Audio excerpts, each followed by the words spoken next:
Welcome, everybody, to an all-new episode of the Combat Sports Report here on SportsGrid. I'm Brian Ciano. Thank you so much for joining us to take our weekly look at everything going on in the world of combat sports. And we have plenty of action, as we have for weeks now. We had another PFL fight card at the beginning of this 2025 tournament, where we first saw the middleweights get involved, as well as some of the lightweights. So we started both those tournaments. We'll recap those in just a minute. We also have a PFL card we're going to start talking about for coming up next week, because that's going to air on Thursday. So we're going to make sure we get that in, get some preview in for you with the big boys, the light heavyweights and the heavyweights, before we get out of here. We'll also go out and talk to Tyrell, the heavyweight, making his debut for Lights Out Extreme Fighting. You know him from Bellator and the PFL. Now he's going to be fighting for our man Sean Merriman for the first time, headlining that card out May 10th in California as he continues his MMA career. We'll also talk about the fight we just saw in Omaha for the BKFC. They had a great fight night card there, as they always do. We'll catch up with our man, Jared, Captain Deadpool Warren, the former light heavyweight champ of the BKFC, who's trying to recover from that Richmond loss and get back into the title picture here, as he will fight May 2nd down in Clearwater, Florida, headlining that card, where there's going to be a lot of great fights on that one. We'll talk about that in a couple weeks in more detail. And then finally, we will preview what we might see this weekend out in Florence, Italy, where the BKFC will be fighting in Italy for the first time. Going to be a fight card that's a bit changed at the top, bit, different storyline than what we thought we were going to get with that title defense by Chris Camozzi. We'll touch on that, but we'll also get plenty of other great fights, including a trilogy and some returners for the BKFC that we've seen before. All that coming up on the Combat Sports Report later on the show today. But let's get right into it. Let's talk about what we just saw with the PFL this past week over in Orlando. It was on ESPN. Earlier card this time, so you got to see a little bit, and not to necessarily go for the replay the next day maybe. It was a 7 o'clock Eastern start, and we got to see a lot of action with the middleweights and the lightweights. Headline by, of course, Impa Kasanganay and Fabian Edwards. Kasanganay, the 31-year-old American, the former light heavyweight champion, finalist for the light heavyweight championship last year, dropping down to middleweight for this fight against Edwards, who was in, then out. Jordan Newman was taking over. Then all of a sudden, Fabian Edwards was back in, the 32-year-old Brit. Of course, coming off a couple losses to Eblin in his last couple fights in Bellator, now coming over to the PFL. And we thought that Kasanganay was going to get the win here because he's dropping down in weight, so he's going to have that power, maybe a little quicker than he was at light heavyweight. Much quicker starter than Edwards usually is. As we saw in the Eblin fights, that was a downfall for him. It didn't really get going until like the 4th, 5th rounds, and it was too late by then. Eblin had that one in the cards for himself already. Not the case in this one, as Edwards gets the second round TKO in this fight. Now, Kasanganay was coming forward right away. They're both guys were trying to switch positions in the clinch, trying to work against each other in the cage, land some shots. But I thought that Edwards probably took round one, 10-9. It could have gone either way, but he had a cut over Kasanganay's eye that's getting checked between the rounds by the doctor. And maybe that made him a little more aggressive in round two, even more so than he was already, because, again, landing some good shots early on the feet. But just under 2 minutes into the fight, he's coming forward, and all of a sudden Edwards hits him with a flying knee. Continues to attack Kasanganay. Drops him with a left before landing some more shots when he's on the ground. Ref jumps in. Fight is over. Kasanganay now 18-6 with a loss. Edwards 14-4 as he improves with the victory. He'll face Josh Silveira next in the semis. He gets the victory in the PFL tournament, moving on to the semifinals. Says he felt good, but the job's not done, so we will see what else he can do. But he seemed very confident, very happy with the win, of course. Talked about how some of these PFL guys aren't used to the elbows, and the PFL should have brought that back a long time ago. As of course, we know this is the first time this year they're bringing it back in the regular season, because it's just a tournament. It's no longer where you have the regular season and then the playoffs, where you have to worry about cuts maybe costing you more and losing a fighter in a playoff situation. Now it's just fight, winner wins, moves on, loser loses. Maybe some of that stuff comes into play, but elbows, knees back into action for the PFL more so this year, and Edwards used them well against Kasanganay. Wasn't the final blows, wasn't the big things, but definitely helped throughout the course of the fight. At lightweight, you had Ghazi Rabadanov versus Mark Diakisi. Diakisi, the 32-year-old British fighter, the longtime UFC fighter, against Rabadanov, the 31-year-old Russian Bellator PFL fighter, who was on a 10-fight win streak. Moves it to 11. We thought he'd get the decision victory. He decided to do it even quicker, gets the first round KO TKO just 32 seconds into the fight. There's a feeling out early, some kicks going back and forth. But Rabadanov caught one of those kicks by Diakisi, landed the big right, jumped on top, and just started unloading on him, as you see there. The finish, just one one caught kick, one big punch, and then a bunch to follow. Ref jumps in. The opponent now, Dioxys 18-8. Robotinov is 25-4-1, and he gets to face J.J. Wilson next in the semi. So a great fight there, a great quick win for him. Suffers no damage and can move on to his next opponent. Definitely one of the guys that we have to watch out for in this tournament, as we thought before. At middleweight, you also had Sadabusi, who we caught up with last week before the fight, against Dalton Rosta. See the Swedish fighter, 38 years old, the Swedish Denzel, as we found out about his nickname, and lost 2 of his last 3. Come in. Rosta, the 29-year-old American, didn't have any big names on his record coming in there, even though he had a great record. So we thought that maybe the veteran in C was going to be able to get back into the winning columns and maybe get a KO TKO in this battle of big strikers. Didn't go that way. Rosta gets the second round submission, the Darce choke. Not even an easy submission, not even a rear naked or something that, guillotine that a lot of people throw. The Darce choke at 3 minutes and 29 seconds into the second round. Rosta was coming forward right away while C was trying to kind of throw the kicks out there and end up keeping him away. Rosta got a takedown, ends up in the clinch in the fence. Landed some good shots of himself to the head and body. Late takedown by Rosta, probably sealed around the first. I had a 10-9. In the second round, he was coming forward again, catching C with over 1 minute left with the overhand right that stumbled him. Ends up, going down, and Rosta takes his back as he kind of just turtles up and protects himself. He ended up in top position on the mat, threw a few elbows before going to side control, swung all around north-south position, going around the other side, and eventually lands the Darce choke. So it's some high-level submission there for Dalton Rosta. See now 17-9-2 in his career. Rosta 10-1, first submission victory of his career. That's what makes it even more impressive when you throw a Darce choke in your first submission victory. But obviously he didn't feel like people put enough respect on him, and he talked about it after the fight. I'm the best middleweight on the planet. Don't ever exclude my name again. It's disrespectful, and it's not the truth. I'm the best. He will now move on to face Aaron Jeffrey next in the semifinals. At lightweight, you also had Mads Burnell versus J.J. Wilson. Burnell, the 31-year-old Danish fighter who's fought in UFC, Bellator, and the PFL, and had won 4 of his last 5, going in against Wilson, the 27-year-old, who hadn't fought by almost 2 years. So, of course, we're going to go Burnell by submission? No. Wilson gets the third round TKO, 4 minutes and 42 seconds, almost at the end of the fight there. Wilson was getting some great takedowns, some side control, especially in the second round, working from the top. We thought that he was in control, and then in the third round, gets the early takedown again, starts unloading on him with 35 seconds left, and eventually the ref jumps in with 18 seconds left to stop the fight and hand it to Wilson, who will fight Robotinov in the semis. Burnell now 27. Wilson moves to 11-1. You also had Clay Collard versus Alfie Davis. Davis, the 33-year-old English fighter, longtime Bellator guy. No major opponents going against Clay Collard, the 32-year-old from the U.S., longtime UFC and PFL fighter. I lost 4 of his last 5, so we thought maybe Davis by decision. No, that would take too long. He gets a first-round KO, 2 minutes and 12 seconds in. Now, of course, Collard is a guy who's a ground fighter, wants to come in there and take it to the mat. He was trying to do it, trying to get to the clinch. Davis was keeping him out there. And at one point, into the first round, Collard goes for the takedown. And you see his opponent throw a spinning elbow. Not a high one, as Collard was obviously going down to the mat. But one that catches him coming low, drops him. He gets on top, starts landing shots. As Collard tries to get up, he gets dropped again before the ref jumps in and stops it. Davis now fights Brent Primus in the semifinals. Collard 25-15 in his career. Davis now 18-5-1. Davis said he almost wasn't able to fight.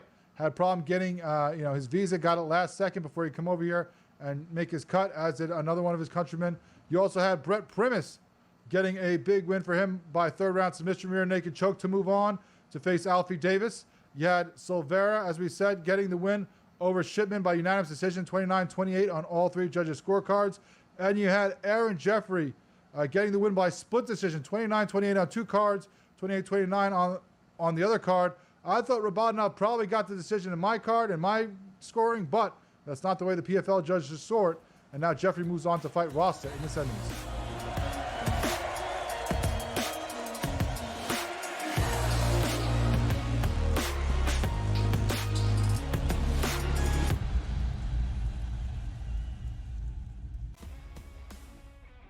They're so close that we're barely going to be getting any value on the plus side of things. I think there's a little bit of value on the Blue Jays today, but it's an awesome division. I don't want to see teams running away and be up by 12 games in first place. We want to see teams constantly battling for first place. They hit a team total. I love that. So as many times as we get bad beats, you do get the same amount of good beats typically in your direction if you wait long enough. Pro Baseball Today, only on SportsGrid. If you're going to trade Durant, right, it means things are getting weird anyway. Teams are going to, before they go for Durant, they're going to go for Devin Booker. That's just the reality of it. You get rid of Durant, or do you do the crazy one? Because you're so far out of the West, do you get rid of Booker? Because D-Book will bring you far more in a return. Betting above the rim, only on SportsGrid.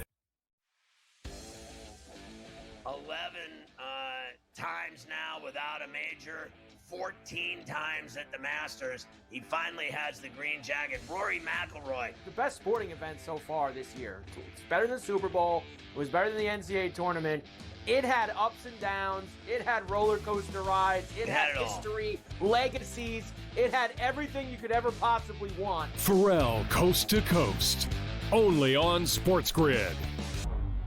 The two guys that can do it all. Too much electricity this morning. This is a good time. We're having a lot of fun. I had to do a triple take. Ka-ching! Why? Because of parity. I didn't mean to offend. Yeah, it's not going to happen. Load management is a dirty word. Let him rip. You know what?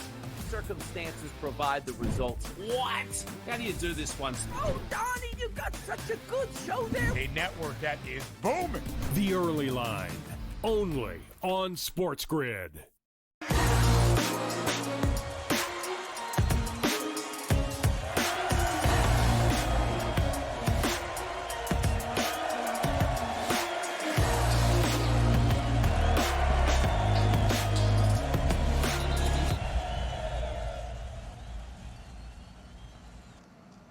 Welcome back into the Combat Sports Report here on SportsGrid. We're going to keep talking about the PFL, and like I said, we got this last beginning of the tournament card coming up for the PFL. Last of the first round fights, the big boys, the light heavies, and the heavyweights. That's going to be Thursday, May 1st on ESPN2 and ESPN Plus. But obviously, before we can get back here and talk to you, so we got to make sure we cover it this week and talk about all these fights coming up. We touched on these when they were first announced.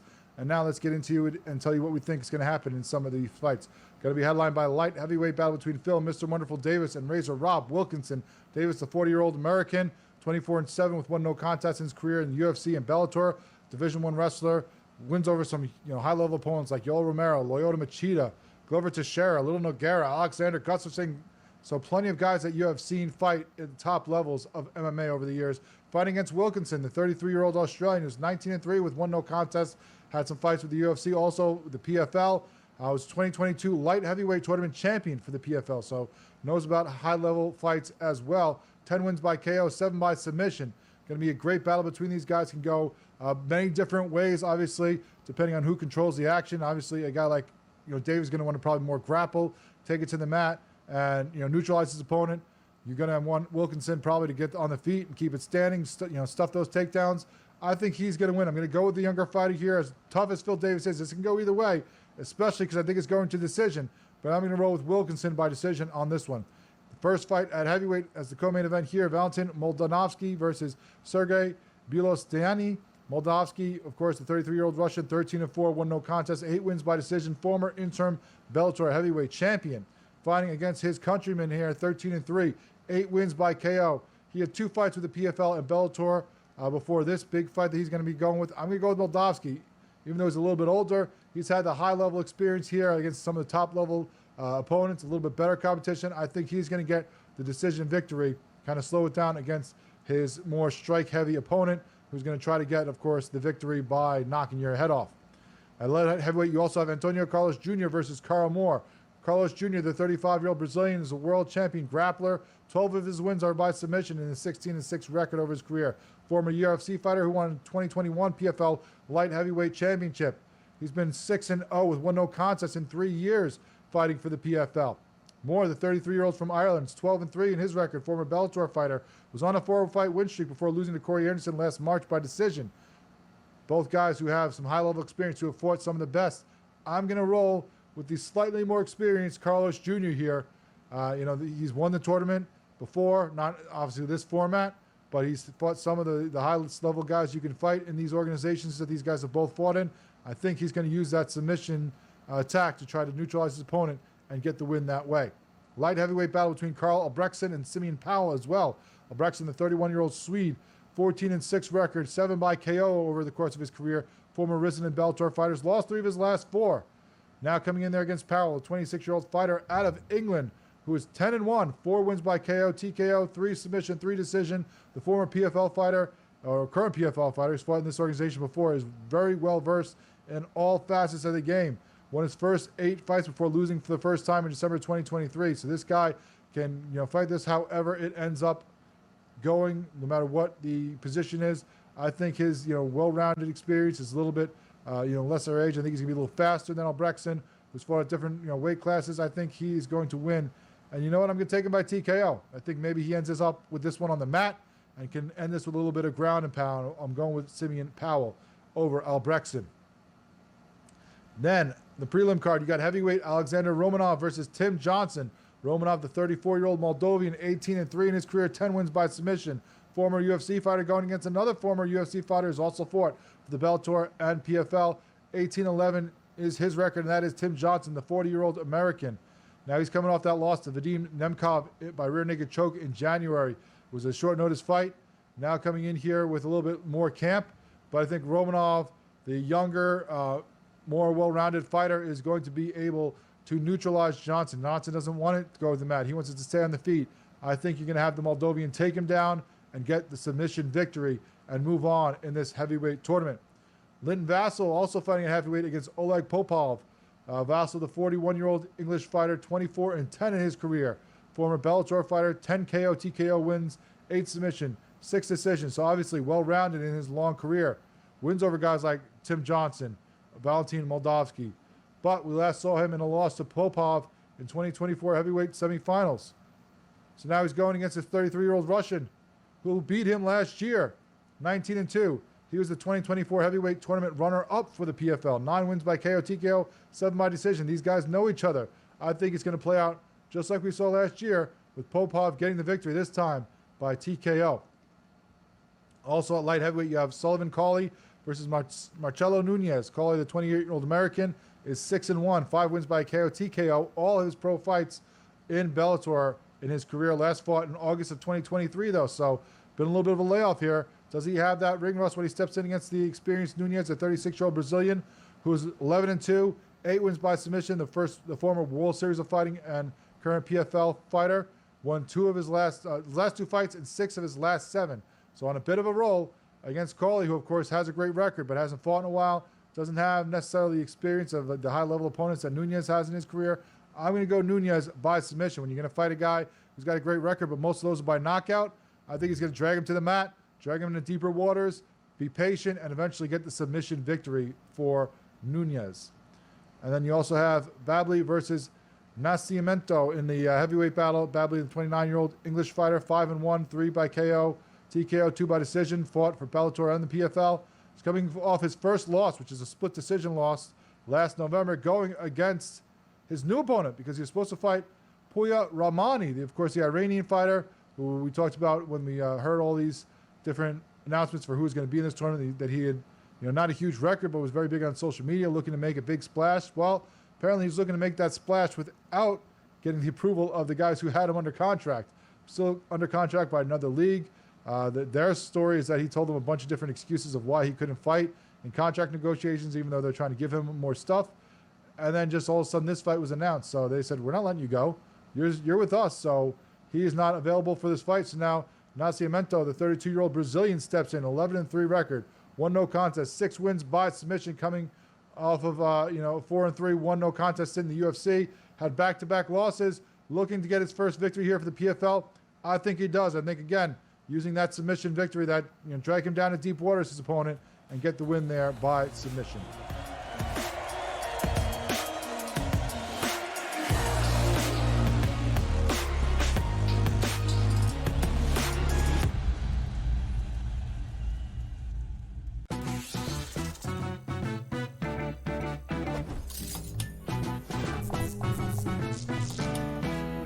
Vegas knows how to show love to our everyday heroes. So if you're a first responder, you are in for some perks. Lots of hotels and casino offer big discounts to any first responders who can show valid work or volunteer ID.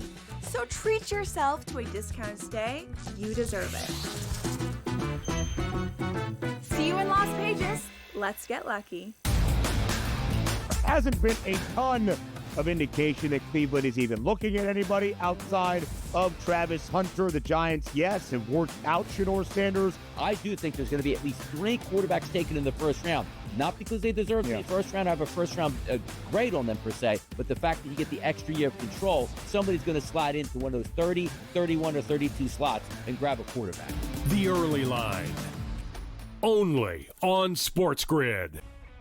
They're so close that we're barely going to be getting any value on the plus side of things. I think there's a little bit of value on the Blue Jays today, but it's an awesome division. Like, I don't want to see teams running away and be up by 12 games in first place. We want to see teams constantly battling for first place. They hit a team total. I love that. So as many times as we get bad beats, you do get the same amount of good beats typically in your direction if you wait long enough. Pro Baseball today. Only on SportsGrid.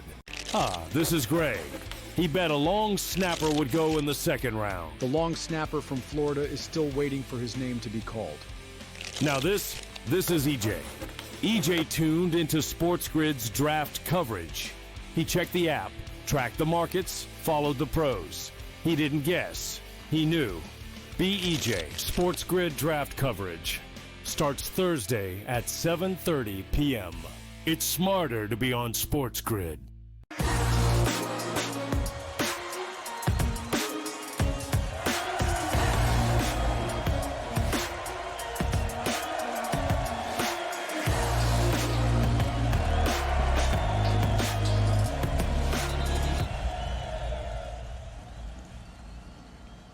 Welcome back into the Combat Sports Report here on SportsGrid, and we have another great card coming up in a couple of weeks for Lights Out Extreme Fighting. LXOF 24 is going to be happening, of course, out there in California, and it's going to be headlined by a name you know and I've seen many times over the years in a bunch of different other MMA organizations. And as Tyrell Fortune, the heavyweight who joins us now, we're looking forward to seeing him make his Lights Out debut. He'll be the one headlining that card against Carl Ciano. Sorry, I butchered that probably many times. But Tyrell, thanks so much for joining us. We appreciate your time. We're looking forward to seeing your debut with Lights Out. Now, you're a guy who's, of course, been fighting for a while. You've been fighting in many organizations for a long time with Bellator. Had a couple fights with the PFL. So, what drew you now to come in here and fight with Lights Out and fight for Sean Merriman and this organization? Main thing is I wanted to leave PFL to have an opportunity to fight in the UFC. So Lights Out is just my road to the UFC and trying to just get as many fights as I can to make that happen. And, Merriman's a guy who is great with that, who has been very, outspoken with that. A lot of promoters, obviously, they're going to want to hold on to guys as much as they can. You're their commodity. Without you, they don't have, fans watching. They don't have guys that want to see these fights. So for a name like you to be coming into Lights Out and, Merriman to be absolutely okay with a guy like you saying, hey, this is just a stop. We've had many Lights Out fighters. They all talk about wanting to make it up to the UFC, make it to the best of the best. So how important do you think it is to have a guy like Merriman running this organization who is not only open but encouraging his fighters to have goals that are well beyond what he's putting out there right now? For fighters, we need promoters like him. I mean, he makes that process easier, and he understands the journey that we're on. So it makes it a lot easier for a fighter to be able to come and commit to a company that they know where your end goal is and know what journey you're on. So it was a perfect fit for me to come here and join Lights Out. And we're looking forward to seeing your first fight. When you look at the fights that you've had over the years in Bellator, I mean, you've had plenty of big names that people have watched for years. Guys like Lyndon Vassell, Mitrione, Tim Johnson. What are some of the favorite fights that you've had so far in your career? With obviously a great record at 14-3, you've made great runs against some big names that people have known from, not just Bellator, but of course have come from the UFC and other organizations before. What are some of the favorite fights that you've had so far in your career as you continue to try to move on and move up? I would say any fight that I won. I mean, not really even. I would say more of the fights that I lost too, because those were probably the biggest growing phases for me. Is going back and then figuring out how to deal with it, and then just growing from that. You know, I mean, you learn the most when you lose. The wins they just go by, but the losses stick with you for a little bit. So I would say the losses for me, the one with Linton, Tim Johnson, and even this last one where I got caught in a heel hook at the beginning of the fight. So it's just those are the biggest learning phases for me. So I'd say the losses stick with me the most.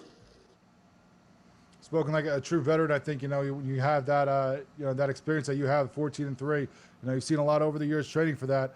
You know, how do you feel where you are in your career right now? You know, do you feel like maybe, you know, obviously you're always going to feel great, hopefully, you know, physically, you know, besides the obvious nicks and bruises and things that you get training for fights, because you're never going to be at 100% when you're, you know, your job is, you know, you fight to train to fight. But how are you feeling now as a vet, you know, at your age and having seen all these different styles, different fights, different places, mentally where you are? Do you feel like you're, you know, at your best that you've ever been just from your experience and what you've learned over these years? No, I think I'm still getting better every day. I don't even consider myself a vet. I would say I'm more like a sophomore, you know what I'm saying, or a junior. I'm just like Michael Jordan. I just went bald, you know what I'm saying? So I just cut the hair off, and now it's time for me to go on a championship run. I'm just looking for the opportunity to prove myself as one of the best in the world. So that's really all I'm here for.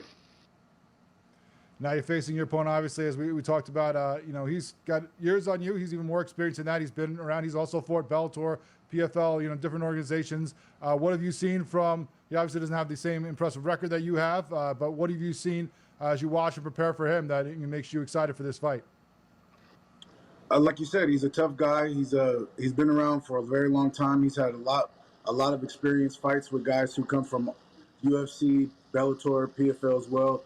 So no, I'm just excited to see what he brings. He seems more like a old style Muay Thai fighter with his high guard, low kicks, a hook, you know, and a little bit of overhand. So I'm just excited to fight the style and fight the guy and see what he brings. Well, we're excited for you to have this fight. We're looking forward to it. May 10th out there in California. Lights Out Extreme Fighting 24. Headline, of course, by Tyrell Fortune. Thanks so much for joining us. We look forward to seeing your first fight with Lights Out and seeing what comes from that with your career afterwards. Thank you so much for your time. Thank you.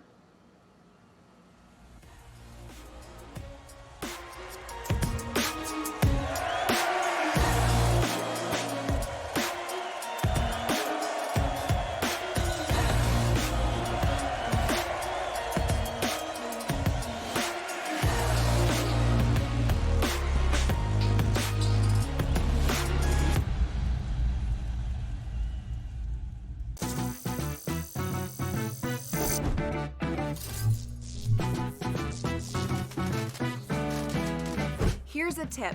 Some machines and online games have higher average payouts than others. Want to try to maximize your odds? Well, do some research online to find games which have the highest RTP or return to player percentage.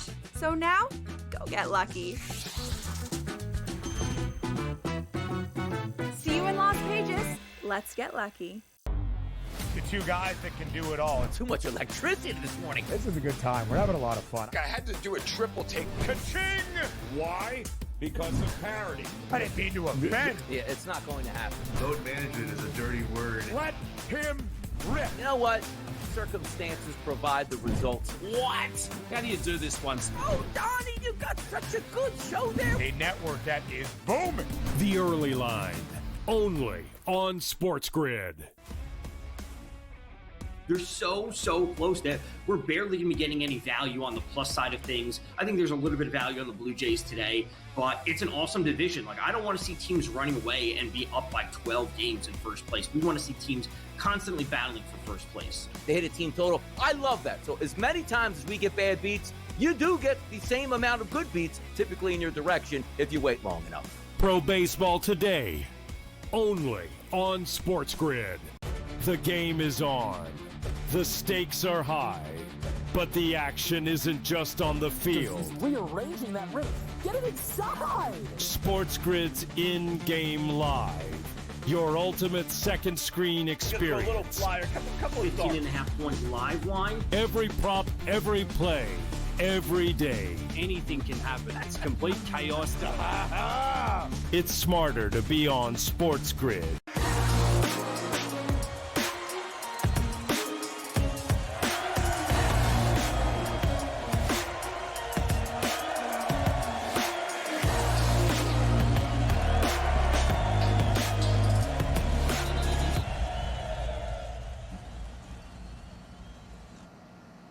Welcome back into the Combat Sports Report here on SportsGrid. Now we're going to shift gears, go over to the BKFC, who had a nice fight card last week out there in Omaha that we're going to recap right now. Later on, we'll preview what's coming up in Italy this week, so they're busy as per usual as they've been most of this year. But let's get right into what happened this past weekend out there. BKFC Fight Night in Omaha, April 18th. It was on there for you to watch on the BKFC app, and it was, obviously, as they usually do in Omaha when they return out there to Nebraska, a lot of guys, local fighters that have been for the BKFC for a while, and then some new faces and some great wins by some people, maybe propelling themselves up into some title contention. We will see. Let's start off, of course, with the main event, Dakota Cochran versus Marcus Edwards. Of course, Cochran, the local fighter from Omaha, always fighting there, 38-year-old former MMA fighter in Bellator. Had 4 straight wins coming into this fight against Edwards, a 36-year-old who's another former MMA fighter, had been undefeated in the BKFC coming in here.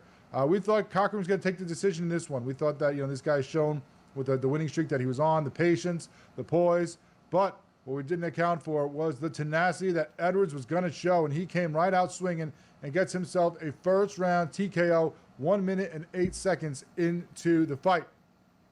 Edwards coming off the scratch right away, aggressive, coming forward, quickly ending combo, dropping Cochran just 25 seconds in. Edwards was already dancing before Cochran even got up, pretty much, knowing in his mind, I guess, that the fight was already over. It was not yet, but would soon be, because about another 20 seconds later, another couple combos, drops Cochran again, gets back up, and then finally another 20 or so seconds to just over a minute into the fight, just lands a bunch of combos in a row that puts Cochran on the mat for the 3rd time, and he just kind of turtles up, covers, and it's just clear that he is not going to be able to compete in this fight that night, and the ref steps in there, stops the fight. Cochran now falls to 7-3 in BKFC, while Edwards is now 4-0, remains undefeated, and gave us a little taste in the ring of what he wants after this win. Yes, sir. Let's go. I've been calling him out. Him and I have, we've exchanged some words. It's been pretty much cordial, but he knows I'm coming. I let him know. He knows. He told me to wait my turn. I waited. I'm here. Let's go. Let's what's next? That was he's a number 2 ranked dude. Who's next? You want to give me Mike Perry? Let's go. Of course, talking about the top of the division there, you got guys like Mike Perry, you got Dave Mundell with the belt. He wants to climb up those rankings. He wants to get involved in that mix there. We'll see if he gets that opportunity. I mean, sitting there with a record of 4-0, it's almost like, how can you keep the guy out? We will have to see what the BKFC does with him next, but an impressive win for Edwards there. Beating Dakota Cochran, of course, was high up in that division himself. He was number 3. You got other guys like Donald Sanchez in there at 4 maybe. Zev Vincent was number 5. He lost. Coltrane was number 6. He had lost to Vincent before that. So, if you're looking at where the rankings are in that division, it really is kind of Sanchez, Perry, or championship now for Edwards. There really is no one else in his path, I would say, even though he's not in those rankings, obviously deserves to be so when you have a great performance like that against the number 3 guy ranked in the division.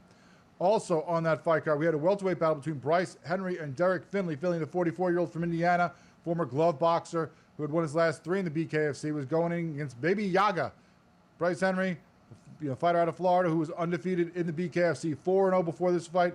Didn't see him fight since last February, so was there some ring rust, or was he going to be right back to the form that we had seen before? Well, the answer is right back to what we'd seen before, because we thought he'd get a 3rd-round TKO, decided that wasn't long enough.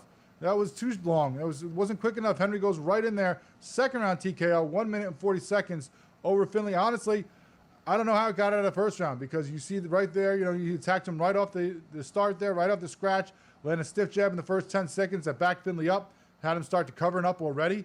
Just 10 seconds into the fight, Finley's already throwing the hands up, getting up against the ropes. I didn't know how he was going to survive. There were some times that he locked him up, tried to grapple. There were other times that he, just kind of just took some shots and ate them. He did go down, but, he stayed in there, gets to the 2nd round. Finley started coming forward. You could tell that obviously he knew he was going to be in trouble if he kept backing up like he did in that 1st round. Tried to be more aggressive, but Henry started hitting him, coming forward again, takes right back into the aggressive part of the action, controlling the fight, and eventually just started picking Finley apart before getting him against the ropes, dropped him, gets him again later in the round, and he gets up and walks around. So you would see, okay, we're going to get back into this, but must have said something to the ref. He's just like, I'm done, because the ref stops it right there, and now Finley falls to 3-3, while Henry goes to 5-0. And when you're looking at that division, the welterweight division, Finley got to get himself in the mix here with some of those great wins that he has had now in this run in the BKFC. It's just amazing what he's done. How could you keep this guy out of the mix. Obviously, he's had some inaction for a little bit, but getting that great win in a dominating fashion, you got to start talking about his name in that top 5 and in that title chase once again. Before that, you had a middleweight battle between Dionisio Ramirez and Zeb Vincent. Now, Zeb Vincent, of course, locally in the area guy, not from Omaha, but knows those fans well. Has fought there before. The 30-year-old, very feast or famine, as we talked about. Either he's going to finish you or you're going to finish him. Came off a 4th-round TKO win over Doug Coltrane, who was in the top 5 when he fought him last August in Kansas. Fighting Ramirez, a 38-year-old fighter from California, former MMA fighter who was only 1-0. He got a win over Kane in his first fight in Omaha last May. Coming in here against a guy who's got some good experience and on a good run here in Vincent. We thought Vincent was going to get the TKO win somewhere in like the 3rd or 4th round. Ramirez gets it in the first. Comes in there, and at first it looked like Vincent was going to control this fight. He was controlling the distance. He was coming forward. He was aggressive. He was, in the center of the ring, letting some good shots at distance. But it all changed. One punch changed everything. Ramirez had a little, shots here and there as Vincent would be coming in. But there you saw the right hand that attacked him, knocked him back. He kept going after him when he gets back up. Later on, he even kind of shoves him to the mat. It looked like it was a surprising end to it because Ramirez landed some shots. Vince is kind of like going down more to protect himself than falling.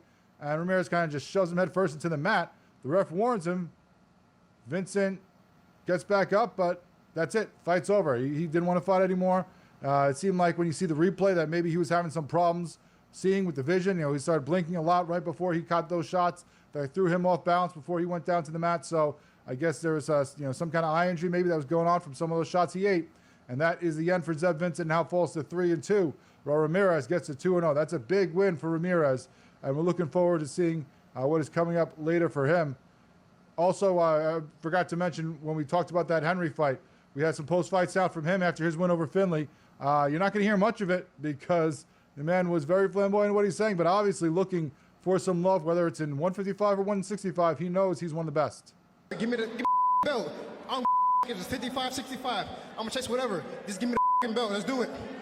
He doesn't care where it is. 155, 165. He wants that title shot, so we'll see if Baby Yaga gets that.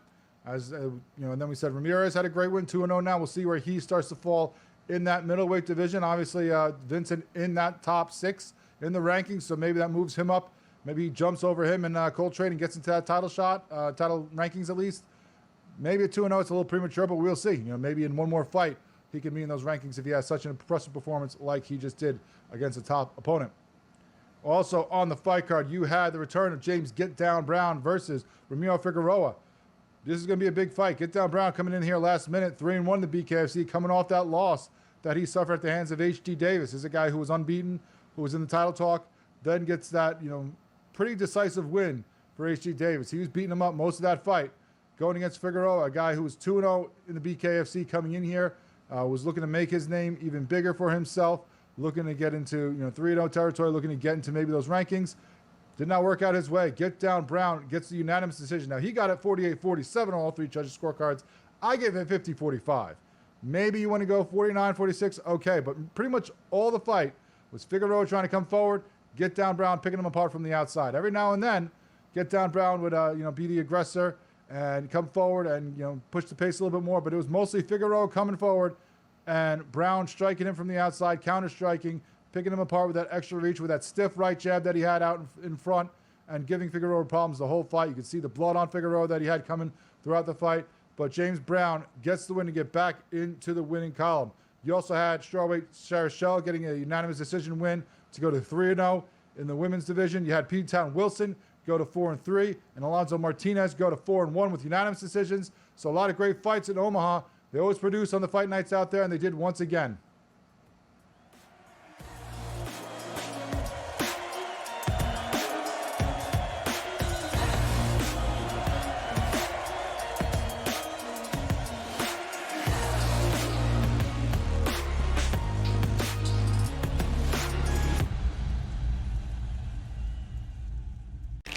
This is Greg. He bet a long snapper would go in the second round. The long snapper from Florida is still waiting for his name to be called. Now this is EJ. EJ tuned into SportsGrid's draft coverage. He checked the app, tracked the markets, followed the pros. He didn't guess. He knew. BEJ. SportsGrid draft coverage continues Friday at 7 p.m. It's smarter to be on SportsGrid. Okay, what tools can you use to measure those things a bit? And that's where you have like force plates and 3D motion and you know, launch monitors, things like that. But that's all just sort of like measuring what's happening. That doesn't necessarily explain why one guy's really good and another guy's not really good. And that's where there's still kind of like this ongoing, how do you like continue to do research to understand that better? And I think that's going to last well past my lifetime. The Smiley Show, only on SportsGrid. Hasn't been a ton of indication that Cleveland is even looking at anybody outside of Travis Hunter. The Giants, yes, have worked out Shedeur Sanders. I do think there's going to be at least 3 quarterbacks taken in the first round. Not because they deserve the first round, have a first round grade on them per se, but the fact that you get the extra year of control, somebody's going to slide into one of those 30, 31, or 32 slots and grab a quarterback. The Early Line, only on SportsGrid. You cannot shoot 2 of 17 from 3 and think you're beating Steph and Jimmy Buckets, a.k.a. Playoff Jimmy, Playoff him, Himmy, whatever you want to call him. You can't shoot that bad and compete in the playoffs versus the Warriors. SGA wasn't even that good. You want to talk about non-competitive series? People want to talk about getting rid of play-in. Maybe we need to get rid of the 8 seed because this 8 seed got their ass kicked. Betting above the rim, only on SportsGrid.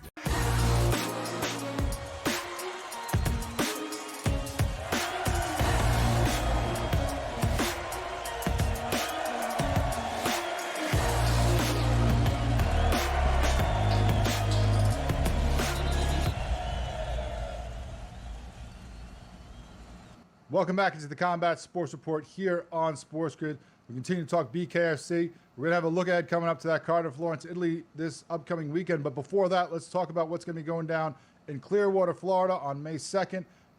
Big card there. Lots of fighters that we know and have watched over the years, especially from that Shift Combat family. One of those guys, of course, is the former champion of the light heavyweight division, Jared, Captain Deadpool Ward. And Jared joins us now. Thanks so much for your time. We appreciate it as you get ready for this upcoming fight. Before we get into the fight, the fight against Richmond, the fight you have coming up against Creer, I want to check in and know how is the recovery going. You guys obviously suffered those heavy, issues with your home after the hurricane last year. We talked to you right before the fight in December about what you were going through, trying to prepare for that. How are things at home right now as you guys have been rebuilding? Is everything back to where you want it to be? Are we still working on things? How have things been going? Yeah, it's good, man. It's 95% done. Everything has been very, very livable, very comfortable the last, few months. It's just a few cosmetic things that need to be finished up. But, that stuff can come at any time. So not in too much of a rush for it like I was just to get back in the house. Yeah, we were talking about that when we talked to you last. And obviously, you are a guy who's never going to make, excuses. But obviously all that going on into the fight against Richmond, you talked about it before, that, you were working as a fireman, obviously serving your community. You were training for the fight at the same time while trying to rebuild the house, a lot of work that you were doing yourself. So a lot of stuff going on at the same time.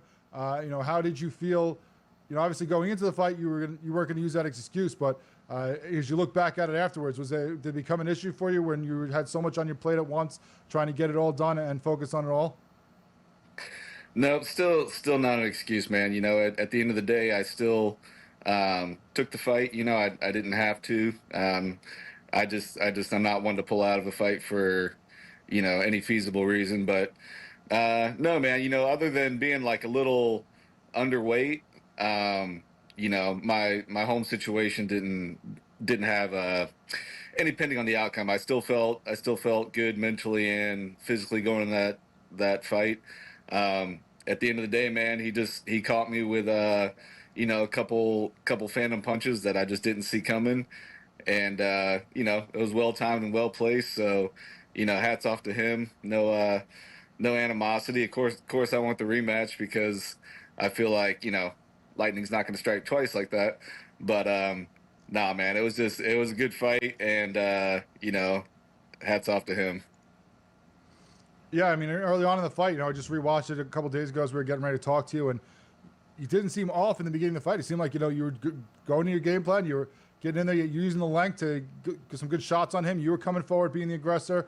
You were getting some good shots and getting out of the way for a lot of it. And then all of a sudden, that right just finally found its way in that first round. He didn't throw a lot early on, but, we know that of him. He is a very precise striker. And, when he finds that spot, it could be lights out for anybody. It doesn't matter who. So you ate the one, you got back up. But obviously, the power of it, you weren't completely back, to normal sorts. And then he jumped on it and, finished the job. But what do you, have you looked back at that fight now a couple times, as you get ready for this fight? Do you watch that in training camp, see what happened and see what you want to fix for the next one? Or is it just kind of one, it is what it is. And unless you fight him again, that one's in the trash bin and you focus on the next guy. Yeah, I still look at it, just to see if there's anything I could have done, different or better. And, where he did catch me, it was right in the temple, and it wasn't even necessarily like a devastating punch, power-wise. It didn't even leave a bruise, but it was perfectly in the right spot. And I did have my hand up, but, a lot of people don't know, bare knuckle-wise, is that, since you're not wearing gloves, you're hitting with something smaller and you're blocking with something smaller. So even though my hand was on the cheekbone like it's supposed to be, he just went right over top and caught me in the temple. I was definitely a little confused, but I had, enough spirit to get up. And the second knockdown, I was, felt like I could get up again, but, the ref must have saw something in my face that he didn't like, and just, he didn't give me the count. He just called it.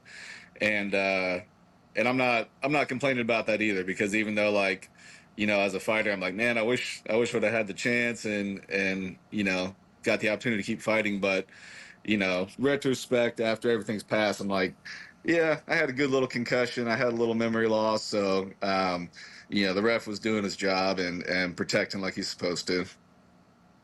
Well, we're glad he did, because obviously, protecting you, keeping the fighter safe is what their job is. And then we get to talk to you guys again, and we can see you again, as opposed to what could happen if, more permanent damage was done. So we're glad that now you're recovered and you're back in here for the BKFC, trying to climb back up that mountain to get that title once again. Obviously, you have a fight in front of you, and if you get the rematch against Richmond, we'll have to wait a little bit, as he's going to be fighting Dyer just a week after you. Your arch nemesis, D-Day Dyer, getting that title shot. We're waiting for that third matchup with you guys. Now it looks like he's going to get Richmond for now. We'll see where that goes and who you end up fighting, if you can get past your next opponent. But you're fighting the Dark Knight Creer here in Clearwater coming up very soon. How are you feeling as you're preparing for this fight? What are some of the new things you've been working on in training that you're going to focus on with this guy Creer, who is, had some good fights, had some, up and down performances. He's not in that top five. He's not necessarily on your level as far as rankings go. So how do you prepare for a guy when, now instead of being the guy chasing the belt or the guy preparing for that title fight or preparing to defend it, now you're just facing another guy? Is there any difference in your training or your focus, or is it just all, you got to be at max prep all the time and treat everybody like they're the champ? Yeah, man, I definitely don't overlook them. At the end of the day, rankings don't come into play. It's like, hey, we're both, large grown men, and if we've seen time and time again, just a few punches can change everything. So I do like the matchup. I think he's a good boxer. He's a tall, lanky guy, and it's kind of fun, because aside from fighting Jomi, I don't usually get to fight guys taller than me. So I kind of enjoy it, because it's something different, not run of the mill. So yeah, I think even regardless of his wins and losses, they usually tend to go the distance for him, as far as I've seen. So he's a tough dude, and I see a good battle and a good one for the fans coming up. It should be a great card. We got you on there, of course. We got Ryan Reber fighting on that card, Jomi Escoboza, Crystal Pittman returning, and another title now for Shift Combat with the Black Widow bringing home the belt for overseas. Congratulations to you guys. I'm looking forward to your fight coming up. Thanks so much, man. I appreciate it.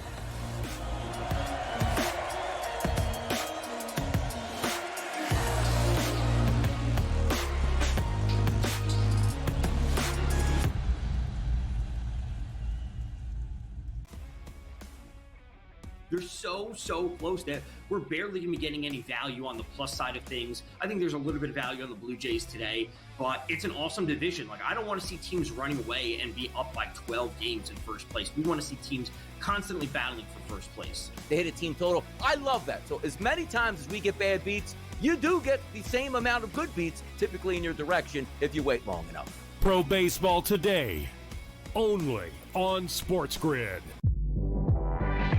If you're going to trade Durant, right, it means things are getting weird anyway. Teams are going to, before they go for Durant, they're going to go for Devin Booker. That's just the reality of it. You get rid of Durant, or do you do the crazy one because you're so far out of the West? You get rid of Booker because D-Book will bring you far more in a return. Betting above the rim, only on SportsGrid. 11 times now without a major, 14 times at the Masters. He finally has the green jacket. Rory McIlroy. The best sporting event so far this year. It's better than the Super Bowl. It was better than the NCAA tournament. It had ups and downs. It had roller coaster rides. It had history, legacies. It had everything you could ever possibly want. Tyrell, coast to coast, only on SportsGrid. The two guys that can do it all. Too much electricity this morning. This is a good time. We're having a lot of fun. I had to do a triple take. Ka-ching! Why? Because of parity. I didn't mean to offend. Yeah, it's not going to happen. Load management is a dirty word. Let him rip. You know what? Circumstances provide the results. What? How do you do this once? Oh, Donnie, you got such a good show there. A network that is booming. The Early Line, only on SportsGrid.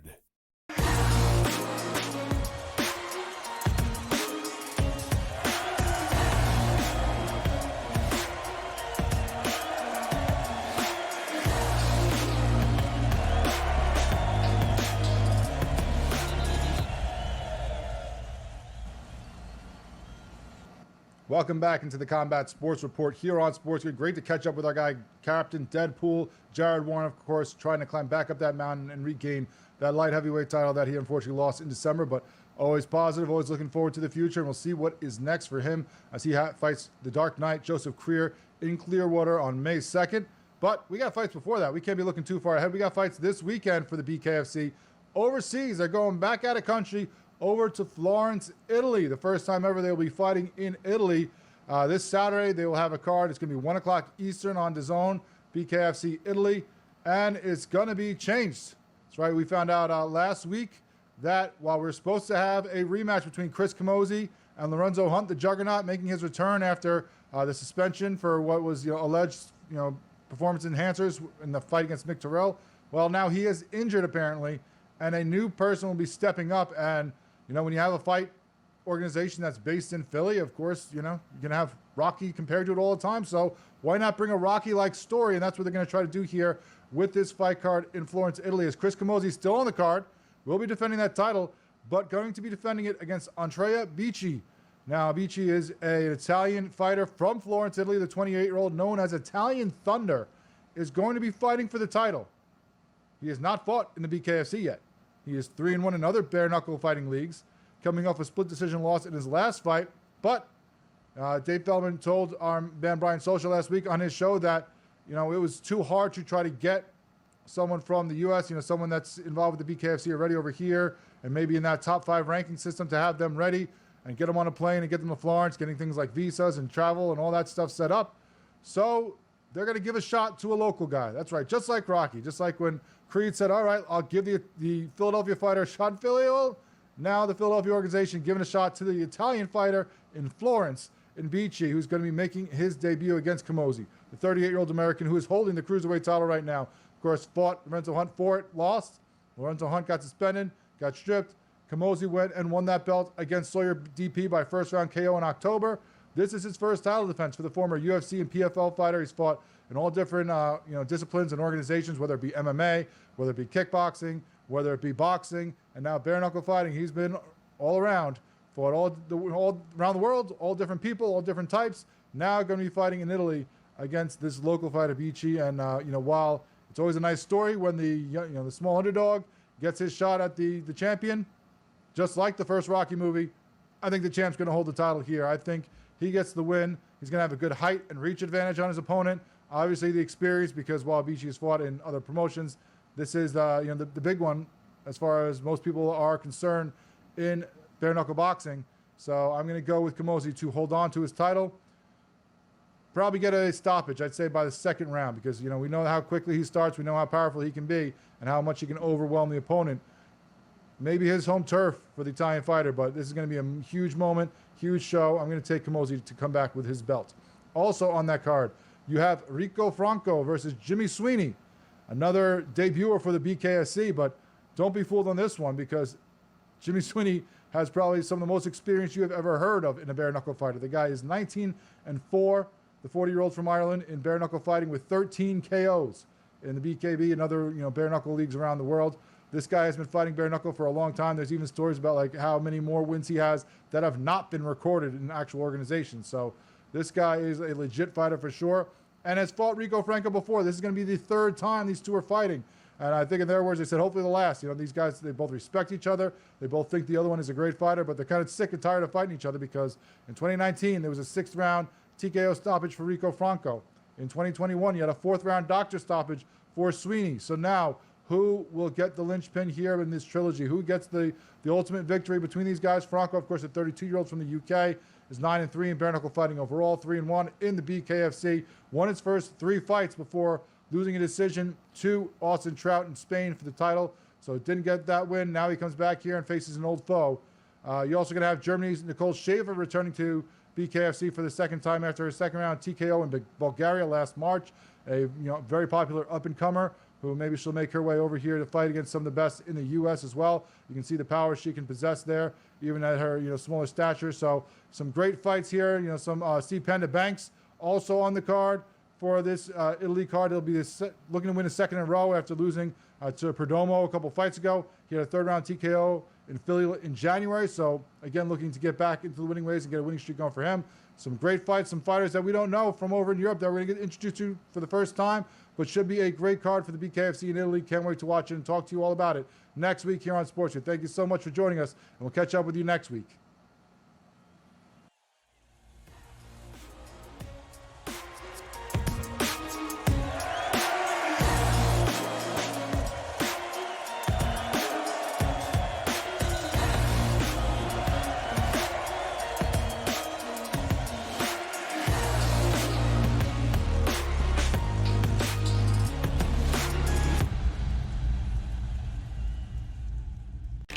This is Greg.